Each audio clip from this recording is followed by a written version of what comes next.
আমার পাশে উপস্থিত আছেন উত্তর জেলা কমিটির সহসভাপতি মাননীয় শ্রী জহর চক্রবর্তী মহোদয় এবং অমিয়াংশু শর্মা মহোদয়। আজকে আমরা অত্যন্ত আনন্দিত যে উত্তর ত্রিপুরা জেলাতে প্রত্যেকটা বুথে এবং পঞ্চায়েতে আজ বিজয় উৎসব পালন করা হয়েছে। আমি সেই বিজয় উৎসবে অংশগ্রহণ করার জন্য এসেছিলাম এবং 3টি মণ্ডলে আজকে আমি অংশগ্রহণ করেছি বিজয় উৎসবে। বিপুল উৎসাহ উদ্দীপনার মধ্য দিয়ে ভারতীয় জনতা পার্টির কার্যকর্তারা আজকে বিজয় উৎসব পালন করেছেন। আপনারা অবগত আছেন 9 তারিখ আমাদের সকলের প্রিয় শ্রী নরেন্দ্র মোদীজি তৃতীয়বারের জন্য প্রধানমন্ত্রীর দায়িত্ব গ্রহণ করেছেন।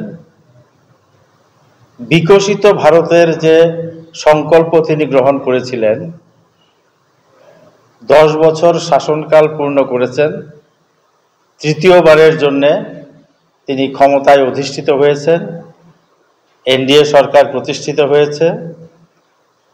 এই সরকার গত 10 বছরে স্বাধীনোত্তর ভারতে সবথেকে বেশি এবং সর্বস্পর্শী কাজ করেছেন। এটা বলার অপেক্ষা রাখে না, এটা একটা ঐতিহাসিক দলিল। সমস্ত সম্প্রদায়ের, সমস্ত ধর্মের, সমাজের প্রতিটি অংশের মানুষের উন্নয়নের স্বার্থে তিনি যে কাজ করেছেন বিগত 10 বছরে, সেটা ভারতবর্ষের ইতিহাসে স্বর্ণাক্ষরে লেখা থাকবে।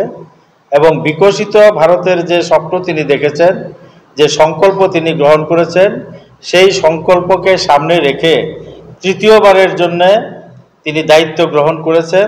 আমাদের আশা আগামী 5 বছরে প্রধানমন্ত্রী নরেন্দ্র মোদীজির নেতৃত্বে সরকার সমস্ত বিশ্বে ভারতবর্ষকে আরও সুদৃঢ়ভাবে প্রতিষ্ঠিত করতে পারবে।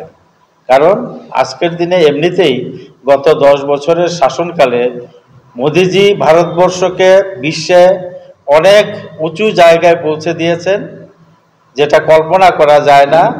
সমস্ত ক্ষেত্রে সেই ভারতবর্ষের সামরিক শক্তির দিক থেকেই বলুন, অর্থনীতির দিক থেকেই বলুন, দারিদ্র্য দূরীকরণের দিক থেকেই বলুন, এবং ভারতবর্ষের মানুষের জীবন মান উন্নয়নের দিক থেকেই বলুন, এটা একটা ঐতিহাসিক পদক্ষেপ তিনি নিয়েছিলেন। আমাদের সকলের বিশ্বাস আগামী দিন মোদীজির নেতৃত্বে বিকশিত ভারতের যে সংকল্প, সেই সংকল্প সার্থক হবে। আপনারা যে কোনো রাজনৈতিক দল যখন ক্ষমতা দখল করে বা ক্ষমতা থেকে সরে যায়, সেই সময়ে সাংবাদিক এবং সংবাদ মাধ্যমের একটা গুরুত্বপূর্ণ ভূমিকা থাকে। আপনাদেরকে অশেষ ধন্যবাদ জানাচ্ছি ভারতীয় জনতা পার্টি ত্রিপুরা প্রদেশ কমিটির পক্ষ থেকে। বিগত যে লোকসভা নির্বাচন ত্রিপুরা রাজ্যে হয়েছে, এই নির্বাচনে সাংবাদিক হিসেবে আপনারা এবং সংবাদ মহল যেভাবে জনমত তৈরিতে সাহায্য করেছেন, তার জন্য আপনাদের কাছে কৃতজ্ঞ এবং সেই জন্য আপনাদেরকে ধন্যবাদ জানাচ্ছি।